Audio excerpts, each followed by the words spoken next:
سلام سلام كوراتن فتواتن تخاتلتنا ملوم دما حدا مدلاو عم مزقب عالم دنكا دنك ويم دما جينس بوكو سفرو قال كابعاتهم ناباخم حزنا مسئنا لنا مجمرتا بزعبا حدا تأمرنا بزح ناي اتوم يكبم مطبقاتي بصحوا كيمو تسترفه حدا جاباناوي حزنا كنلا لكم ستامي ماكوش بحال ستامي ماكوش مش عندش عتميتن نار عن حمشتن اما تفرنجي ناب هيروشيما بحال كباب خيدو ናይ አቶሚክ ቦምብ መጥቃዕቲ ካብ ኣሜሪካ ብዝተተኮሰ በፅሑ እዩ እዚ ግለሰብ ብድሕሪ ሒደት ደቃይቅ ናታ ዝነበረላ ከተማ ናጋሳኪ ተመሊሱ ኣብኡ እውን ናይ አቶሚክ ቦምብ መጥቃዕቲ በፅሕዎ እንተኾነ ግን እዚ ሰብኣይ እስካብ ሕጂ ዘይሞተ ተኣምረኛ ሰብ ተባሂሉ ኣብ ጊነስ ቡክ ዓለምና ሰፊሩ ይርከብ تقال كيفن فاست زبال قشيو እዚ ቀሺ ብጣዕሚ ተኣምራው ዝኾነ ጥንካረን ብጣዕሚ ሓያልን ተባሂሉ ዝፍለጥ ሰብኣይ እዩ እዚ ኬቨን ፋስት ዝተባሃለ ሰብኣይ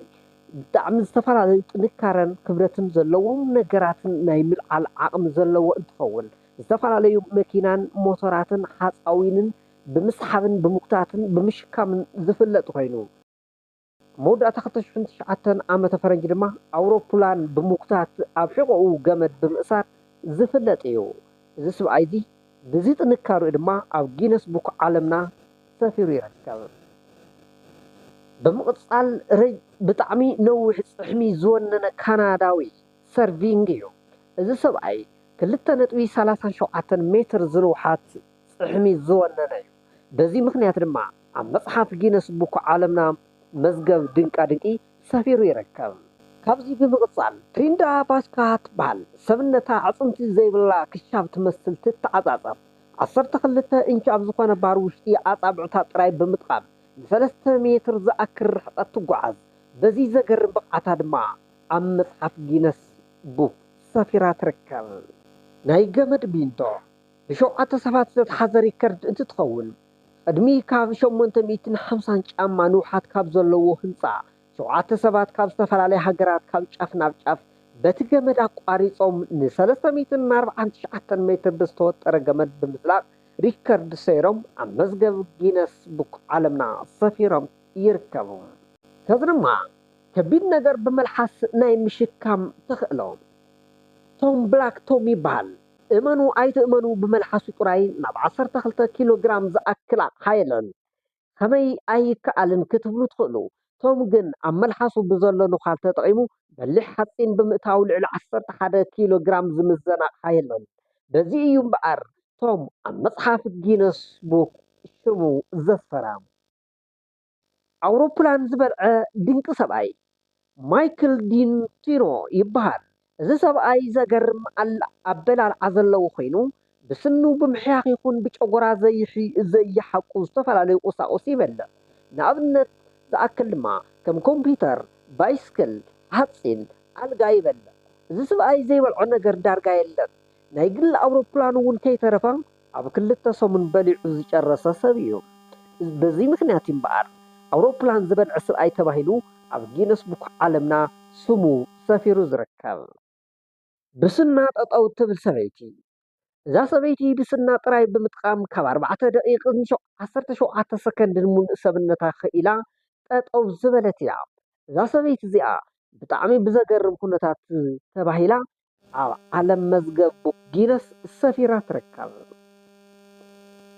ብምቕፃል ናይ ሰብ ደረጃ እዞም 9 ህንዳውያን ሰባት ዞም ሰባት ኣብ ማእኸሎም ምስማር ብምውቃዕ ሓደ ብሓደ ዓርሰ ብዓርሲ ብምድርራብ ናይ ሰብ ደረጃ ሰሪሖም ሕሰብዎ እቲ ብታሕቲ ዘሎ ሰብ ብልዕሊኡ ንዘለዉ 8 ሰባት ተሸኪሙ ብትሕቲኡ ምስማር እናተወግአ ደረጃ ሰሪሖም ኣብ ድንቃ ድንቂ መዝገብ ድማ ከመዝግቡ ክኢሎም ብምቕፃል ድማ ሞተር ብኢዱ ዝጎትት ሰብ እዩ እዚ ትሪእዎ ሰብኣይ የዳውን የእጋሩን በ4 ሞተር ሳይክል ብገመድ ብምእሳር እተን ሞተር ከይተንቀሳቐሳ 40 ሰከንድ ዝኣክል ጠጠው ኣቢልወን እዮም በዚ ምክንያት ድማ ዝሰብኣይ ኣብ ጊነስ ቡክ ዓለምና ስሙ ኣስፊሩ ይርከብ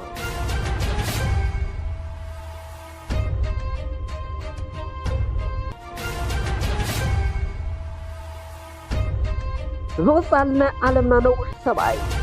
ሽሙ ሱልጣን ይበሃል።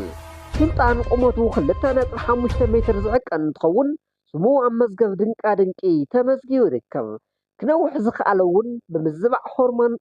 ምዃኑ ይገልጽ እዚ ሰብኣይ ሱልጣን።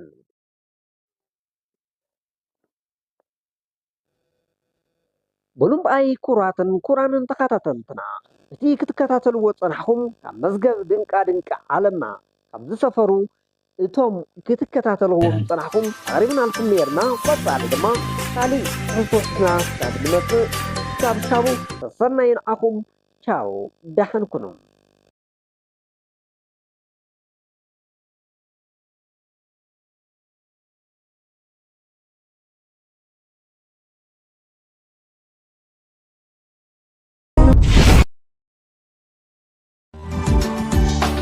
ዓለም ለኸ ትንሳኤ ጥበባውያን